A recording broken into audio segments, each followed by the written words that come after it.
The ballroom of the Fairmont Chateau Laurier smelled like old money and desperation, the kind of expensive perfume that clung to silk gowns, and the subtle metallic tang of ambition that bled through every handshake.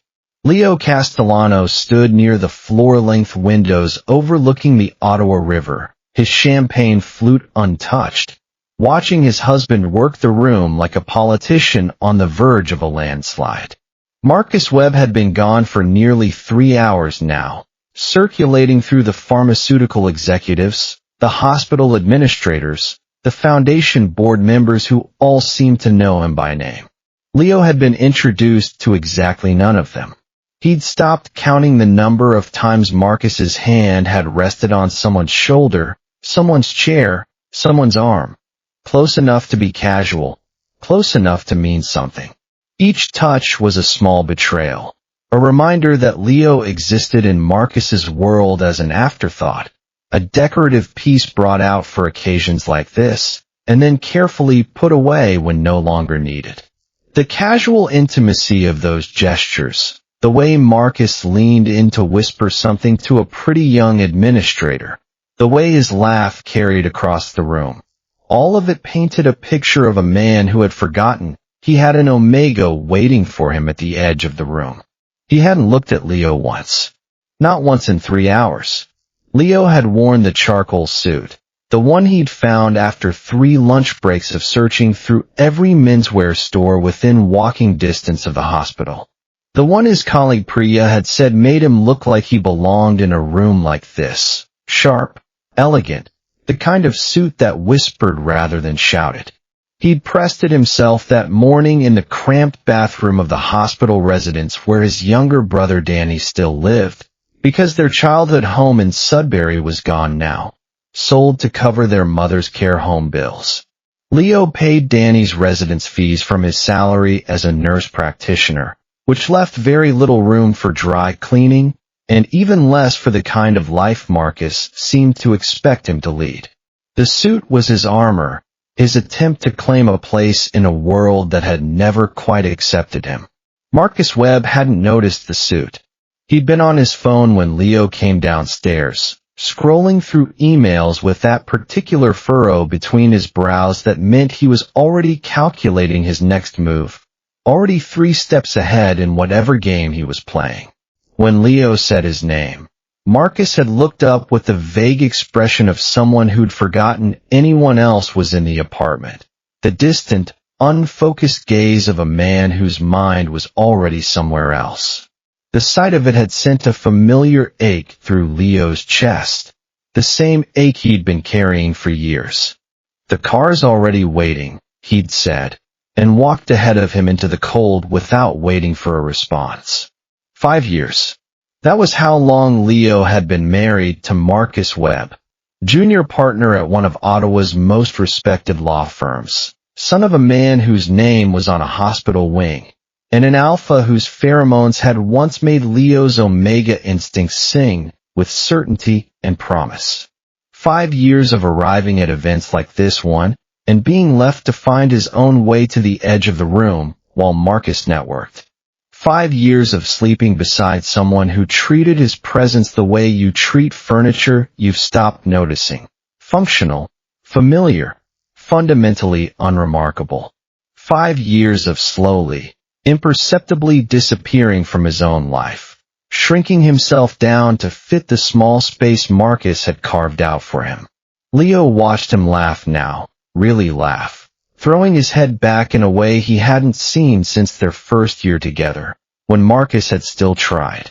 The sound carried across the ballroom, bright and unguarded, and something in Leo's chest tightened with the familiar ache of recognition. That laugh used to be for him, back when Marcus had courted him with expensive dinners and whispered promises. Back when Leo had been young and hopeful enough to believe that being chosen by an alpha like Marcus Webb meant he'd finally arrived somewhere safe, somewhere permanent. Back when he'd believed in fairy tales and happy endings and the promise of being loved. Now it meant nothing. Or worse, it meant Marcus was performing for someone who mattered, someone whose approval could advance his career, someone who wasn't just the Omega spouse waiting in the wings. The woman Marcus was laughing with was young, polished, wearing a dress that probably cost more than Leo's entire monthly salary. She touched Marcus's arm with practiced familiarity, leaned in close to hear something he said, and Leo felt something cold settle in his stomach. Not jealousy. He'd stopped feeling jealous years ago, too tired for that particular emotion. Something worse. Acceptance. The dull recognition that this was his life now, that this was who he'd become. A server passed with a tray of canapes.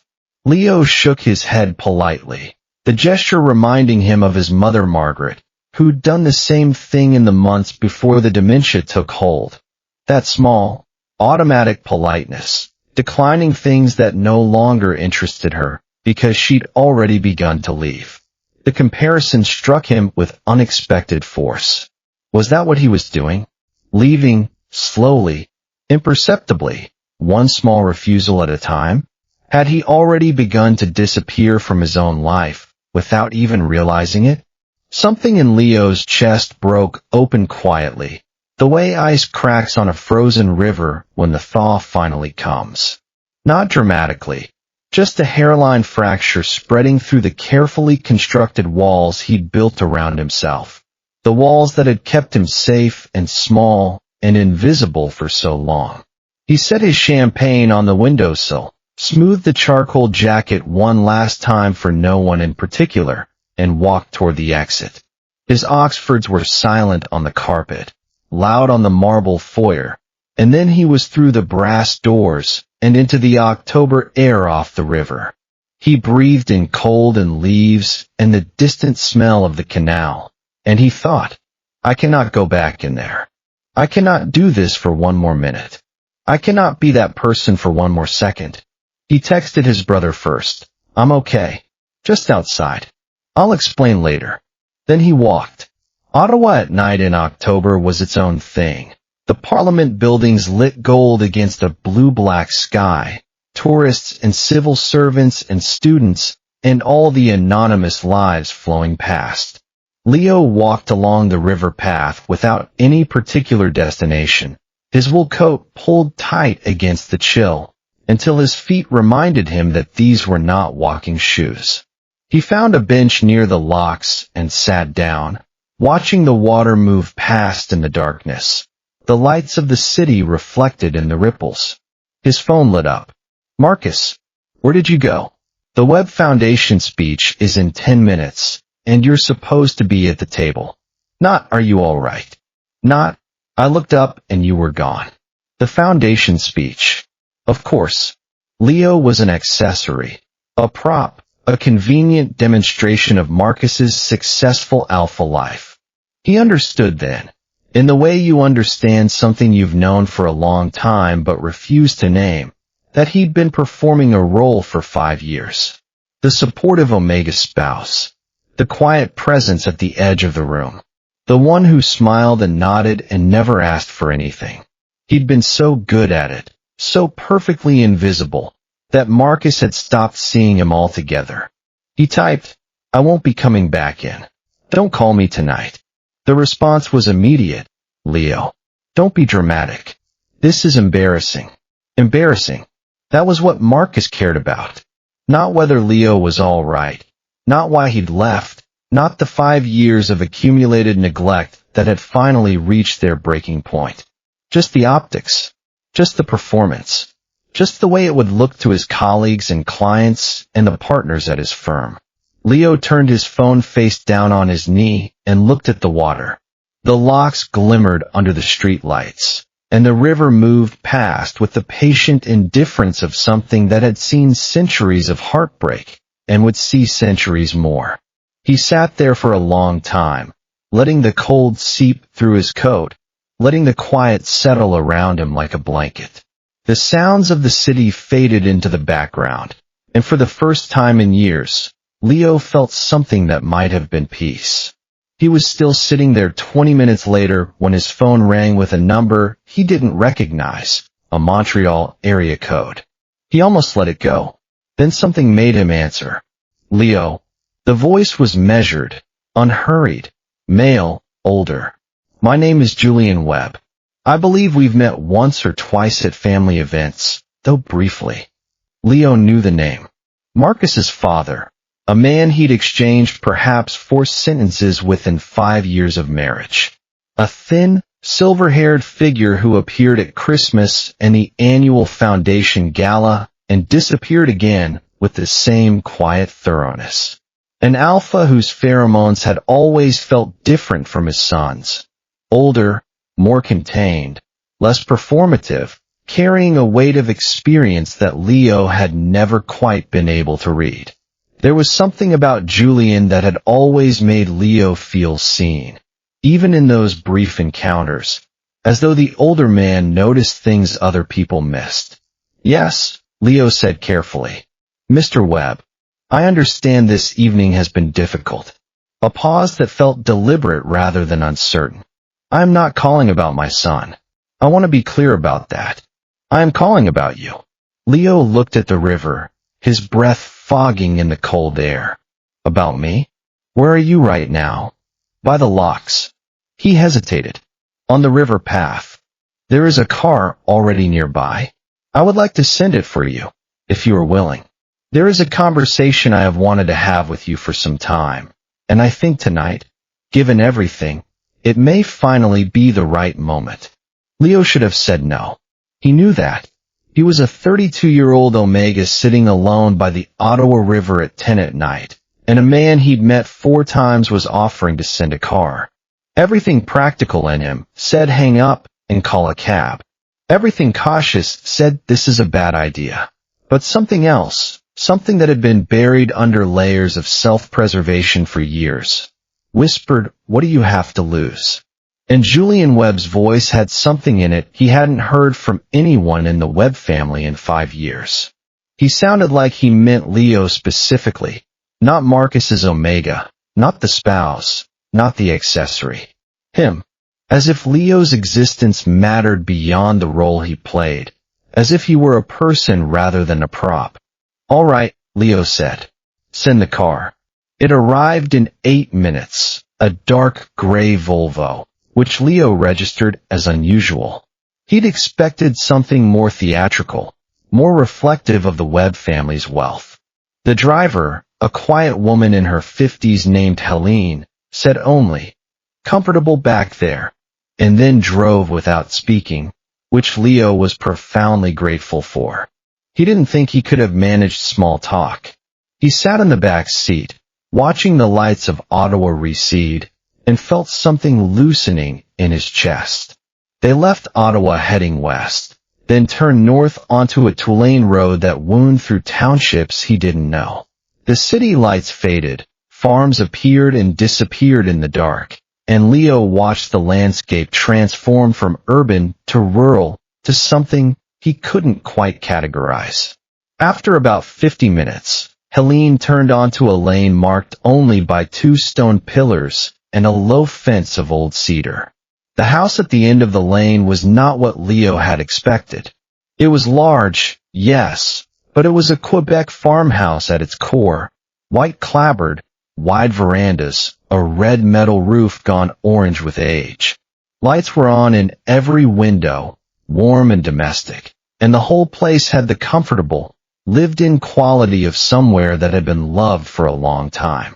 The property stretched away into dark fields and what might have been a woodlet. Nothing like the Webb family's Ottawa address. The limestone manor in Rockcliffe Park where Marcus had grown up, and where Leo had attended stiff dinners with his mother-in-law before the divorce. This place felt different. It felt like somewhere people actually lived, not somewhere they performed. Julian Webb met him on the veranda steps. He was older than Leo remembered, past 70, though the posture made it difficult to be sure. He wore a quilted vest over a flannel shirt, glasses pushed up on his head, and looked like someone who'd been interrupted mid-task and didn't mind. His pheromones drifted toward Leo in the cold air, steady, warm, the scent of old wood and dried herbs, grounding and safe. Leo, he said, Thank you for coming. You must be exhausted. I'm confused, Leo said honestly. Mostly. Something like amusement passed across Julian's face, a softening at the corners of his eyes. Yes, that's fair. Come in. The interior of the farmhouse was lined with bookshelves, cluttered with the comfortable clutter of someone who actually lived there rather than staging a house for guests. A fire was going in the main room. A dog, old, arthritic, unconcerned with visitors, raised its head from a braided rug and lowered it again. Julian gestured Leo toward a chair near the fire and settled into one across from it. On the table between them, someone had left a pot of tea and 2 mugs. Mr. Webb, Leo said, wrapping his hands around the warm mug Julian pushed toward him. I appreciate this, but I don't know why I'm here. Because my son is careless with things that matter, Julian said. And you have been patient with that for long enough. He poured the tea without asking if Leo wanted it, a gesture that was somehow both presumptuous and kind. And because there are things about this family that you deserve to understand before you make any decisions about your future. Leo felt his hands tighten around the mug. What kind of things? Julian looked at him across the fire for a moment, and Leo had the strange sensation of being examined, assessed, seen in a way that had nothing to do with his appearance or his role. Marcus told you I was in property development. He told me you were semi-retired. Real estate. Some investments. That is the version I have encouraged. Julian set down his mug. The truth is considerably more layered. My family has been in this country for 3 generations. My grandfather came from Britannia with nothing and built something through legitimate means and through means that were not. That pattern continued. The Webb Foundation is real. The charitable work is real. The hospital wing is real. But the capital that funded it came from sources that do not appear on any public document. Leo was quiet for several seconds, processing. He could feel his omega instincts prickling with unease. But beneath that, something else. Curiosity, maybe, or the strange relief of finally being told the truth. You're telling me your family's money is old, Julian said carefully, and complicated. We are not criminals in any dramatic sense. We are people who have operated for 3 generations in the space between what is permitted and what is profitable, and who have been intelligent enough to move the visible portion of our holdings into legitimate structures over the past 20 years. He paused. Marcus does not know the full extent of this. He knows enough to understand that certain questions should not be asked. You know nothing, which puts you in an interesting position. What position is that? A protected one. If you choose to leave, or a complicated one, if my son decides to become vindictive about the divorce. The word landed between them like a stone dropped into still water. Leo hadn't said divorce aloud to anyone. He'd barely let himself think it, even as the word had been circling in his mind for months, years, accumulating weight and inevitability. He'd been so careful not to name it, as if speaking it aloud would make it real. I haven't decided anything, he said. No, but you have been deciding for about 2 years now, I think. And tonight was the last piece. Julian's gray eyes were steady, and Leo felt something shift in his chest, the recognition of being seen, truly seen, in a way he hadn't been in years. Not as Marcus's Omega, not as the quiet spouse in the corner, but as himself. I am not telling you what to do, Leo. I am telling you that I have been watching my son treat you as an afterthought for 5 years, and I have been ashamed of it. And I believe you deserve to know the full landscape before you step into whatever comes next. Leo stared into his tea. The fire crackled, and the dog sighed in its sleep, and something in the room felt like it was holding its breath. Why does it matter to you? I'm nothing to you. I'm Marcus's Omega. You are a man who works 3 extended shifts a week so that his brother can finish his graduate program. and so that his mother receives proper care, Julian said quietly. You have done this without asking Marcus for help, which he would have provided if you had asked, and which says something very revealing about the state of your marriage. You declined the Webb family account at the foundation benefit 3 years ago because you said it was not your money to spend. He paused. These things matter to me. I pay attention to character. It is an occupational habit.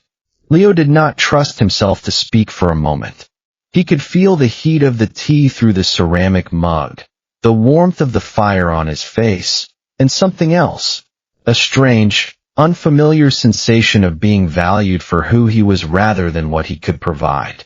It was so foreign that he almost didn't recognize it. There is a room here, Julian said. If you need somewhere to stay tonight that is not your apartment, where Marcus will go eventually, looking for a fight. Stay. In the morning, if you want to leave, Helene will drive you wherever you need to go. If you want to talk more, we can talk. Leo should have found this more alarming. He knew that. He filed it away in the part of his mind that was still processing, the part that had been running on adrenaline and heartbreak for so long that it didn't quite know how to recognize safety when it finally appeared. But he was tired. So tired. And the farmhouse felt like somewhere he could rest. All right, he said. I'll stay tonight. The guest room was at the back of the house, overlooking a field that was blue-black in the moonlight. Leo lay in the narrow iron bed under a quilt that smelled faintly of cedar and lavender and listened to the silence. Real silence. The kind he hadn't heard since he left Sudbury. No traffic, no hospital sounds, no Marcus coming in late and moving through the apartment without acknowledging him. Just the quiet creak of an old house settling around him, the distant hoot of an owl, the soft rustle of leaves outside the window. He thought about his mother, who had lived her whole life in the north, and had said once before the fog came that the worst thing about getting old was not the loss of memory, but the loss of being known. Nobody really sees you after a while, Leo. Not even the ones who love you. He'd thought he understood that then. He understood it differently now, lying in a stranger's guest room, wondering how he'd gotten here and where he was going next. He thought about the 5 years he'd spent trying to be enough for Marcus, trying to fit himself into the narrow space Marcus had carved out for him. He thought about all the small compromises, the little pieces of himself he'd given away until there was almost nothing left. He texted Danny, I'm okay. Staying somewhere tonight. Tell you everything tomorrow. How's the paper going? Danny answered immediately, because Danny never slept. Paper is carnage, but manageable. You sure you're okay? You're never vague. I'm sure. Go to sleep. You go to sleep. Leo fell asleep with his phone in his hand, the quilt pulled up to his chin, and for the first time in years, he didn't dream of anything at all. In the morning, the house was already awake when Leo came downstairs, smells of coffee and something baking, the sounds of a household in motion. Julian was at the kitchen table with a mug and a stack of papers, glasses on now, pen in hand, looking like he'd been there for hours. He looked up when Leo appeared. Eggs, he said. Coffee first, Leo said. Julian pointed to the pot on the counter. It was somehow the least strange morning Leo had had in years. He poured himself a mug, took a sip, and felt some of the tension in his shoulders ease. The coffee was strong and dark, exactly the way he liked it, and he wondered if Julian had remembered from some long-ago conversation or if it was just coincidence. He called into the clinic to take a personal day, the first in 8 months. Then he sat across from Julian at the kitchen table, and they talked for 3 hours. Julian told him about his grandfather's arrival in Quebec City in the 1920s, the networks built during Prohibition, the decades of careful management, the slow pivot toward legitimacy that his own father had begun and he had continued.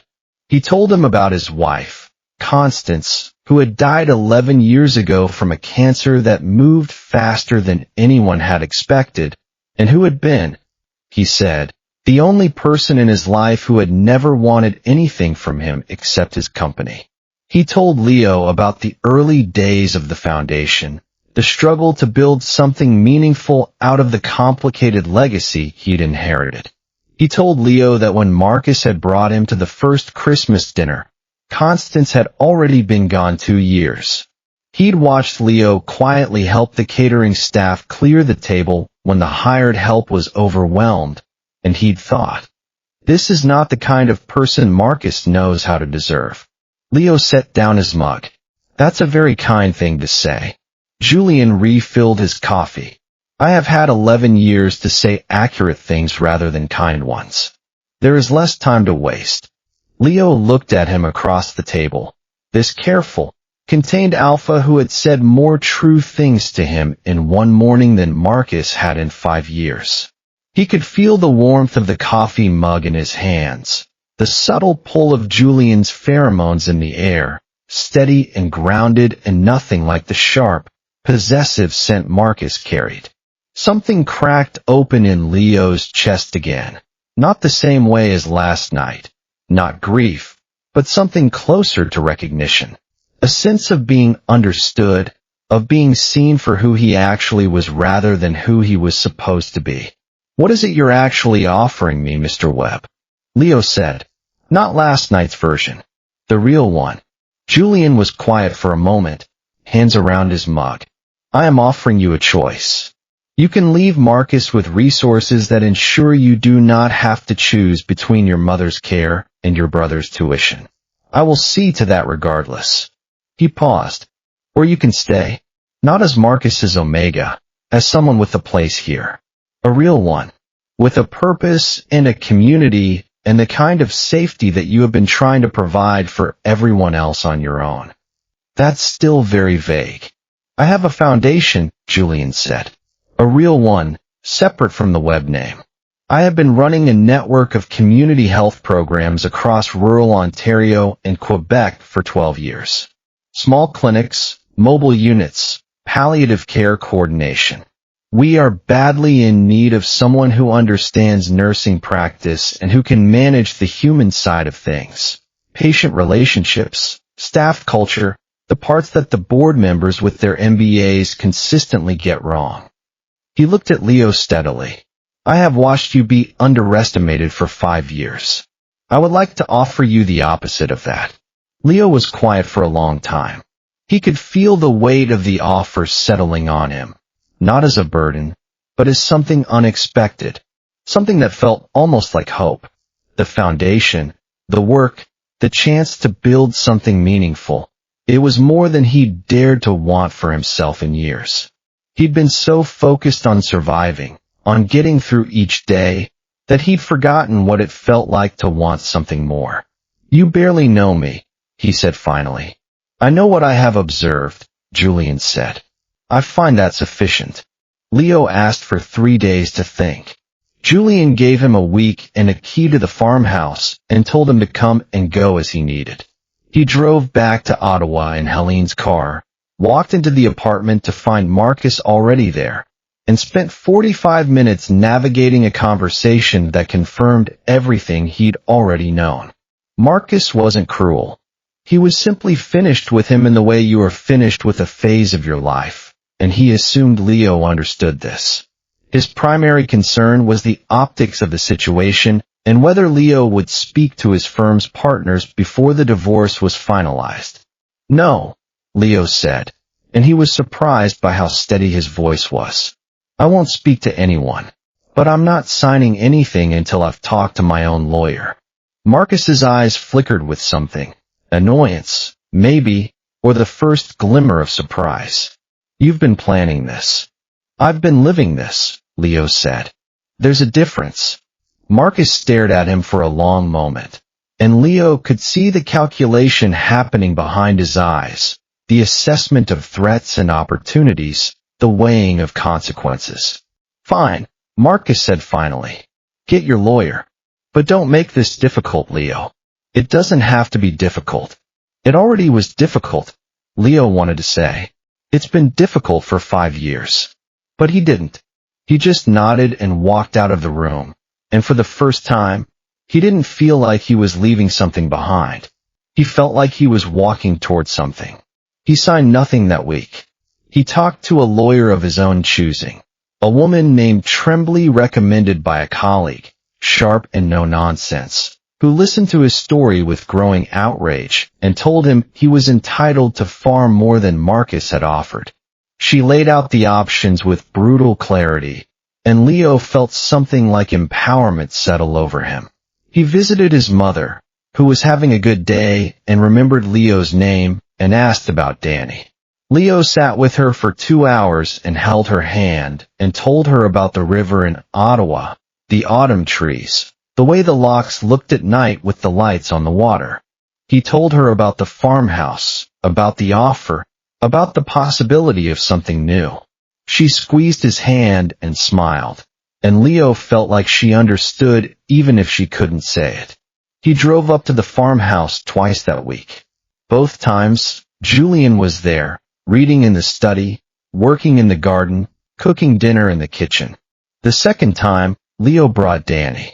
Danny was 26, studying urban planning at Carleton, the kind of methodical, clear-eyed person who assessed situations quickly and trusted his brother's instincts without needing to verify them. He shook Julian's hand, accepted a cup of coffee, walked the property, and said to Leo later on the drive back, "He's not what I expected." "What did you expect?" "I don't know. More performance. He just seems like a person." "I know," Leo said. "Are you going to stay?" Leo watched the road. "I think I'm going to try." The following months moved in a rhythm Leo hadn't found in years.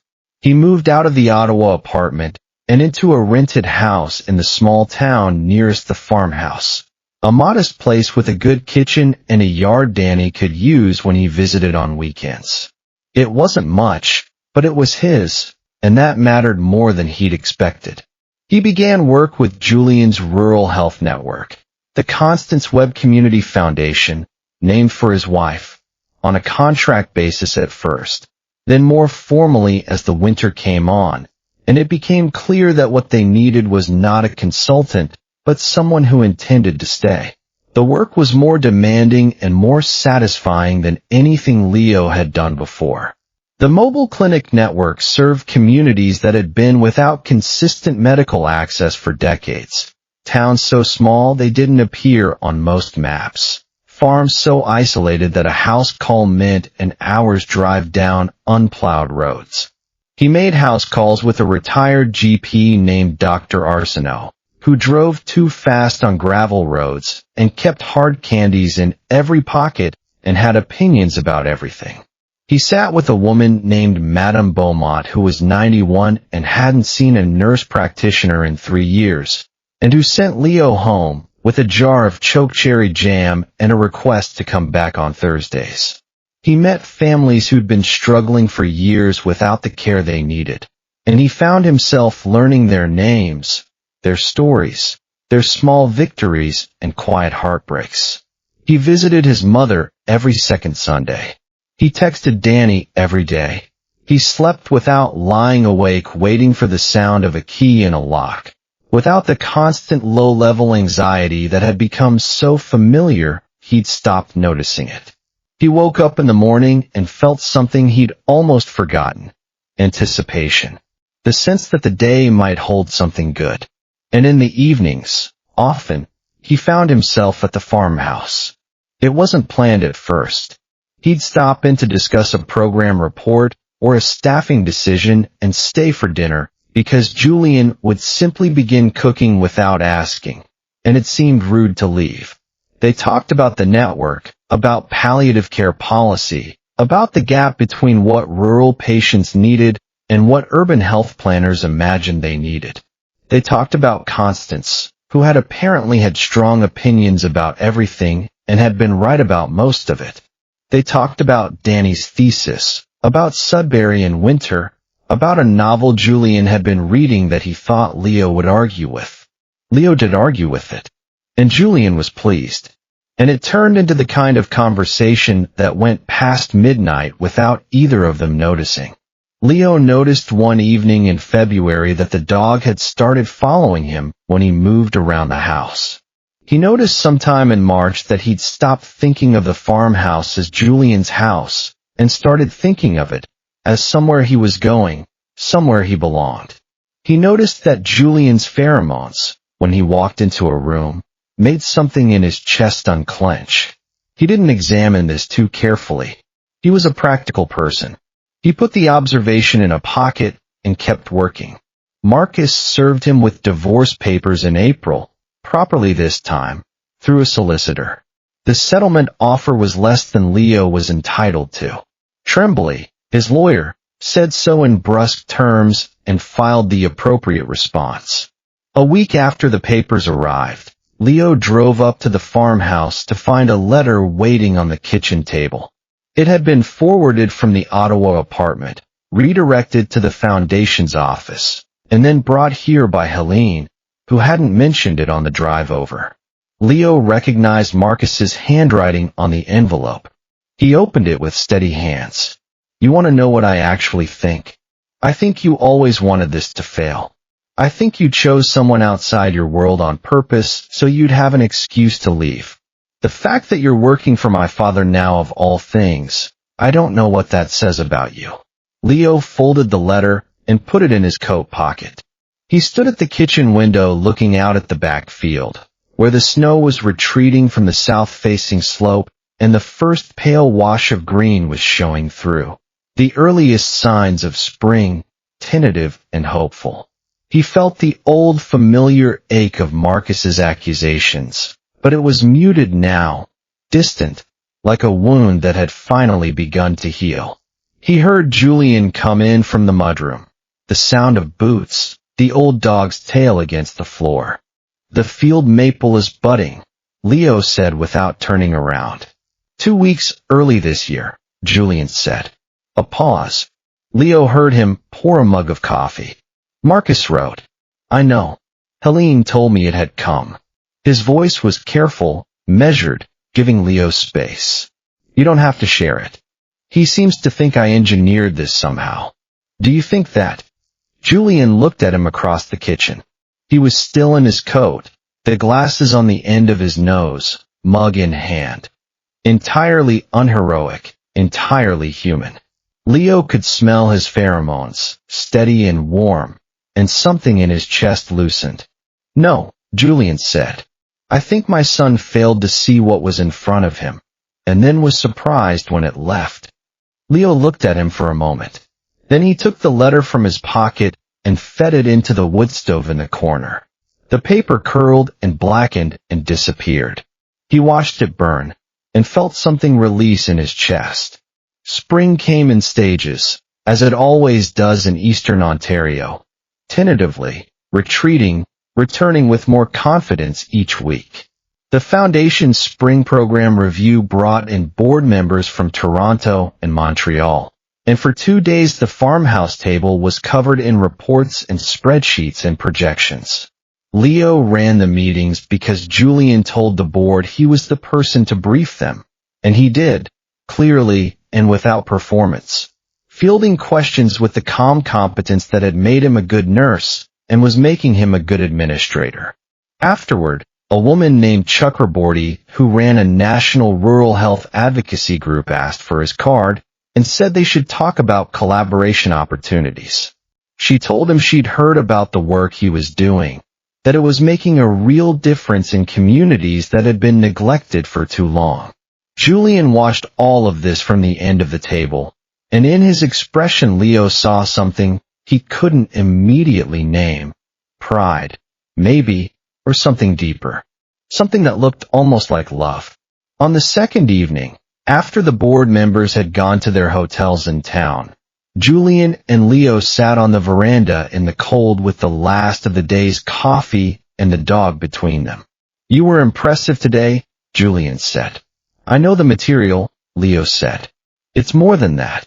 Julian turned to look at him. In the fading light, his expression was open in a way Leo hadn't seen before, vulnerable, almost. "You care whether it works. Not just whether it looks good, whether it works." There are very few people in my experience who hold both of those things at once. Leo met his eyes. You hold both of those things. I have learned to, over a long time, and not without considerable failure. Julian paused. You came to it naturally. Leo looked out at the field. The maple at the edge of the woodlet was fully leaved now, pale spring green in the last of the light. He thought about his mother, who'd said nobody really sees you after a while.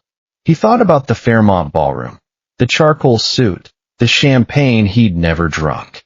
He thought about the 5 years he'd spent disappearing into someone else's life. You see me, Leo said. It wasn't an accusation. It was barely above a statement, a quiet observation. I have been trying very hard not to make that obvious, Julian said quietly. Because you are in the middle of a divorce from my son, and the last thing you need is another web making things complicated. Leo almost laughed. Julian. Julian looked at him. I'm not made of glass, Leo said. Julian was quiet for a long moment. Then he said, No, you are very much not. They sat there until the cold drove them inside, and nothing more was said, but something between them had settled, the way a conversation does when both people have finally said the true thing. Leo felt it in the air between them, a shift in the atmosphere, a new understanding that didn't need to be spoken aloud. The summer was full. Leo's divorce was finalized in June, quietly, with less drama than he'd expected, though the settlement negotiation had taken 3 months, and Tremblay had earned her fee several times over. Danny came to the farmhouse for a weekend to celebrate, bringing a bottle of something celebratory and a long rambling thank you speech directed at no one in particular, which made Julian laugh in a way Leo hadn't heard before. Unguarded, real, the sound of someone who'd forgotten how to be guarded. Danny said to Leo later, washing dishes in the farmhouse kitchen, he's different when you're around. Less defended. He handed Leo a dripping pan. You have that effect on people. Mom always said so. Leo thought about his mother's good days and her bad days, and the way Julian had quietly arranged for Dr. Arsenault to begin making regular visits to the care home. Something Leo had mentioned once, in passing, worrying about the distance between Sudbury and his mother's current facility.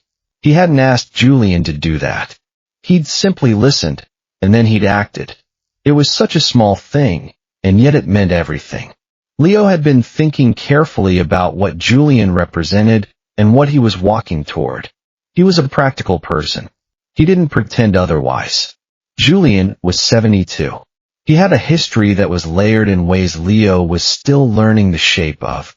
He moved through a world that ran on relationships Leo didn't fully understand and occasionally didn't want to. Leo had walked into that world with his eyes open. He intended to keep them that way. But the heart didn't always listen to practicality.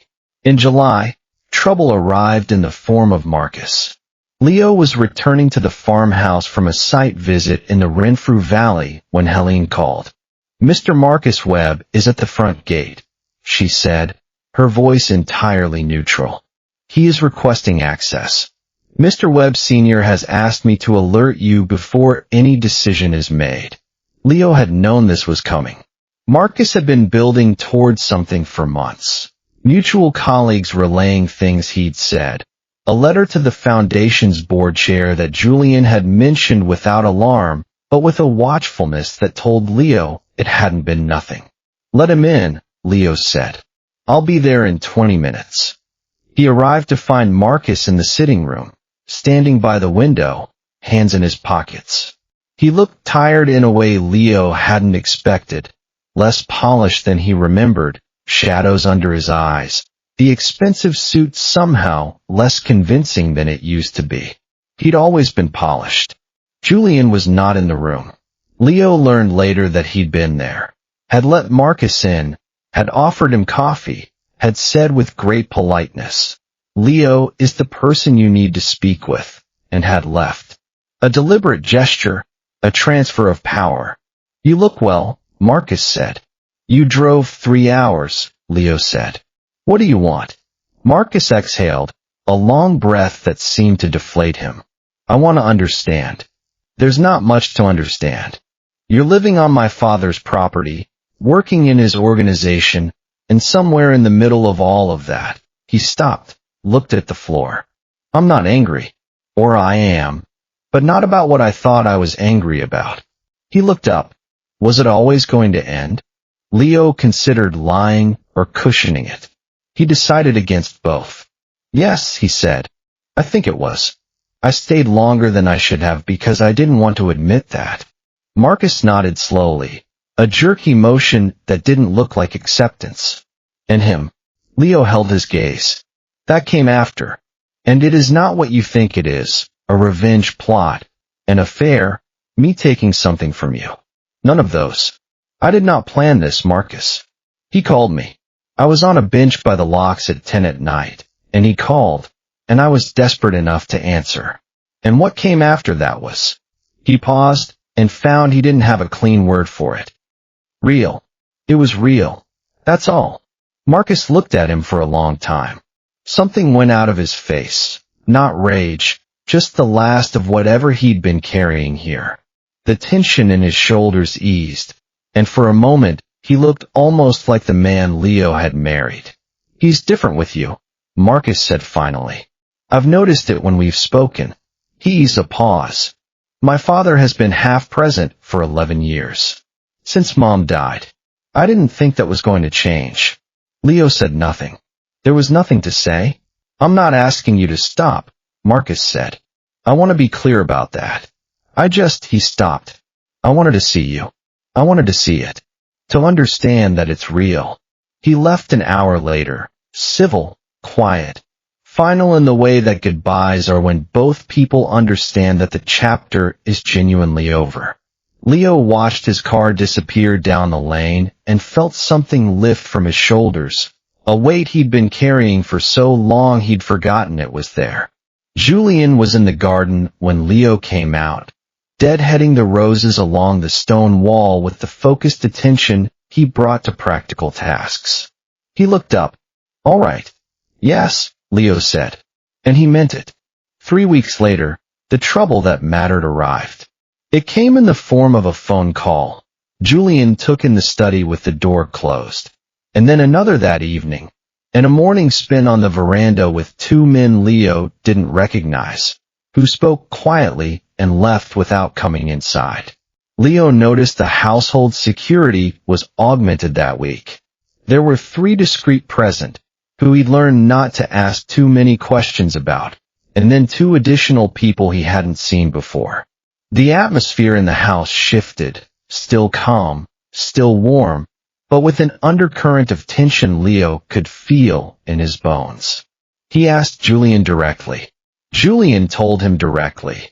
There was a legal matter, long pending, related to the older structures of the Webb family holdings, structures that had been in the process of being dissolved for nearly a decade, but which a particularly motivated prosecutor in Montreal had decided to resurface, assisted by documentation from someone within the organization who'd been cooperating quietly for years.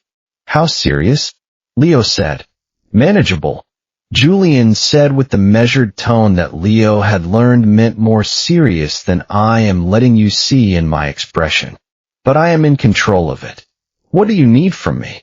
Julian looked at him, and Leo saw something move behind his eyes, surprise, briefly, that Leo had asked rather than panicking. To stay, Julian said. If you are willing. This will be uncomfortable for some weeks, and it will touch the foundation work, and I will not ask you to remain in the middle of something that could affect you professionally. You didn't ask, Leo pointed out. I asked you what you need. Julian was quiet for a moment. Then stay. Then that's settled, Leo said. The weeks that followed were not pleasant. Leo's name appeared in one press inquiry briefly as a person affiliated with the foundation, and Tremblay helped to manage it with her characteristic blunt efficiency.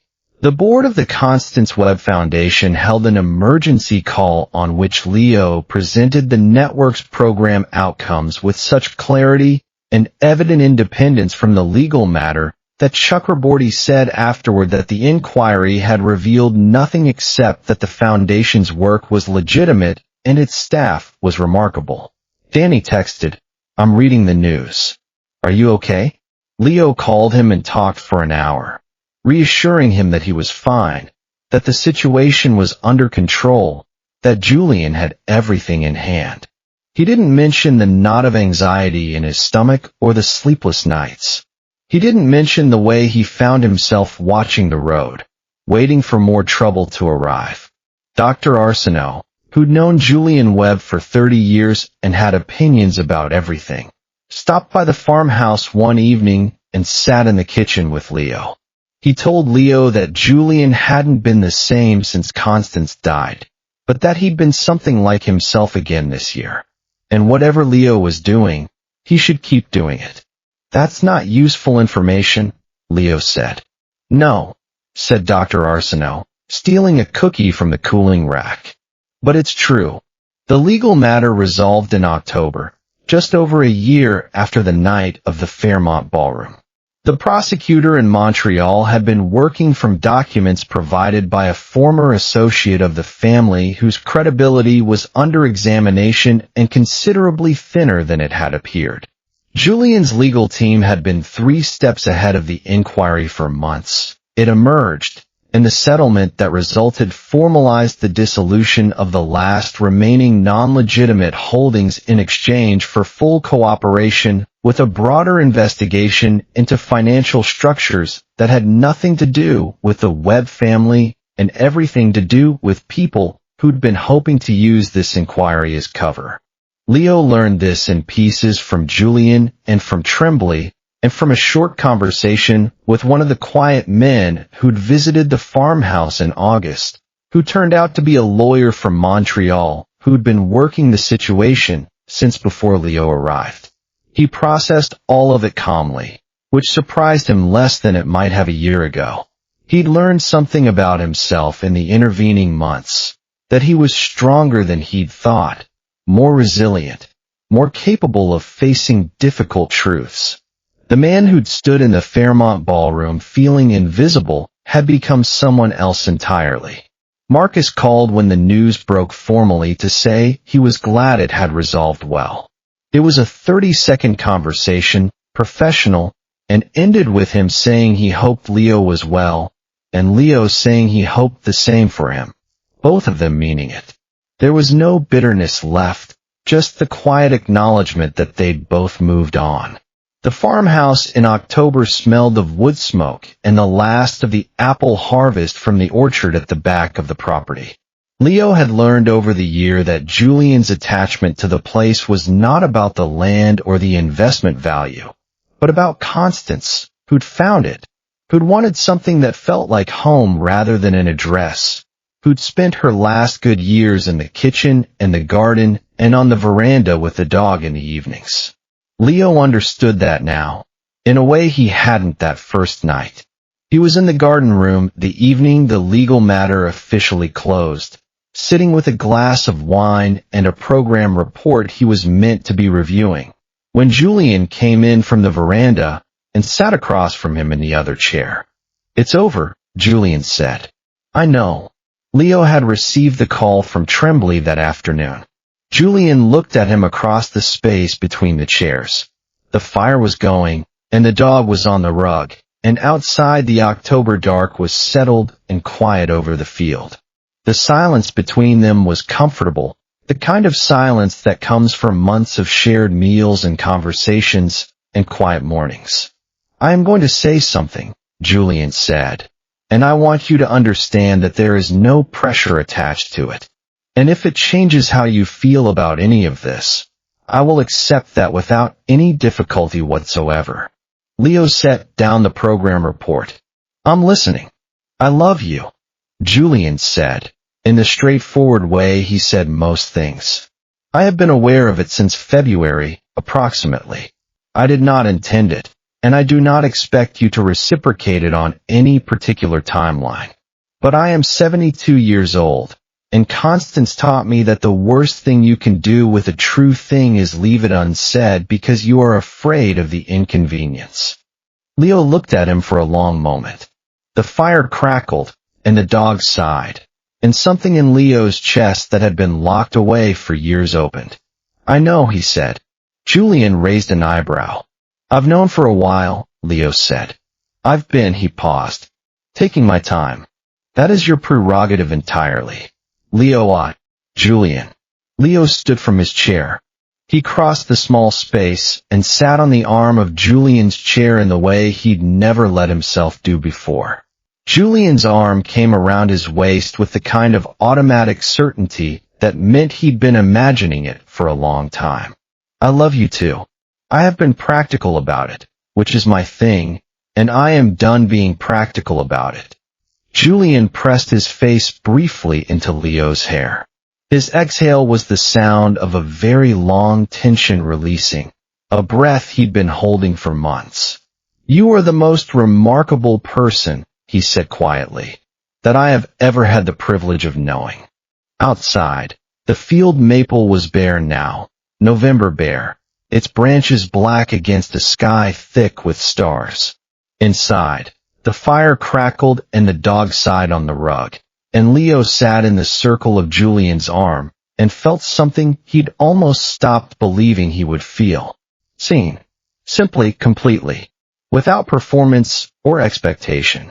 They married the following May in the garden of the farmhouse, with the apple trees in bloom and Danny as the witness and Dr. Arsenault in the front row stealing cookies from the reception table before the ceremony was over. Leo's mother had a good day, one of the good ones. She knew who Leo was and said he looked beautiful, and held Julian's hand for a long time and said, "You'll take care of him." "He takes care of himself," Julian said. "I am merely very glad to be nearby." Leo's mother laughed, and it was the laugh Leo remembered from childhood, clear and unguarded. Leo held on to the sound of it and let it settle somewhere permanent, a bright spot in the fog of her illness. He knew she wouldn't remember this day, not really, but he would remember it for both of them. Marcus sent a card. It said, "I hope this is everything it should be." Leo believed he meant it. 3 years after that May afternoon, Leo sat on the veranda of the farmhouse in the late summer evening, watching the light change over the back field. Julian was inside on a call with the foundation's new board chair. Danny was at the table inside doing something with his laptop, the way Danny always ended up at the table on his visits, as though working in company was better than working alone, which Leo thought was true. The old dog had died in the winter. There was a younger one now. Rescue. Ungainly. Devoted in the way only rescued animals are, sprawled across Leo's feet, her warm weight grounding him. Leo thought about the man who'd stood in the Fairmont Chateau Laurier with a glass of champagne he never drank, watching his alpha husband laugh with someone else, wearing a suit no one had noticed. He thought about how small he'd felt, how invisible, how utterly certain that he'd made a terrible mistake by marrying Marcus Webb. He thought about the long years of silence and neglect, the slow erosion of his sense of self. He thought about the bench by the river, the Montreal area code, the decision to answer a call from a stranger. He thought about the farmhouse, the work, the slow unfolding of something he hadn't dared to hope for. He thought about Julian, the careful alpha who had seen him when no one else did, who had offered him a place and a purpose and a future. He thought about his mother, who'd said nobody really sees you after a while. Leo looked out at the field maple, the orchard, the long blue evening coming down over the eastern Ontario countryside, and thought, I am seen. I am known. I chose this, and it chose me back. Julian came through the door and handed him a mug of tea and sat beside him without speaking. After 3 years, he knew when Leo needed quiet and when he needed conversation. and this was quiet, and he gave it to him. After a while, Leo put his hand over Julian's on the armrest of the chair. The light went slowly from the field. The first stars appeared, bright and steady in the deepening blue. Danny laughed at something inside, and the dog shifted on her feet, and Julian's hand was warm under his. Leo thought, I did not know it could be this simple. He thought, I should have trusted myself sooner. He thought, here. And the evening settled around them, quiet and complete, the way all good endings do. The farmhouse glowed with warm light behind them. The apple trees rustled in the evening breeze, and somewhere in the distance, an owl called out across the fields.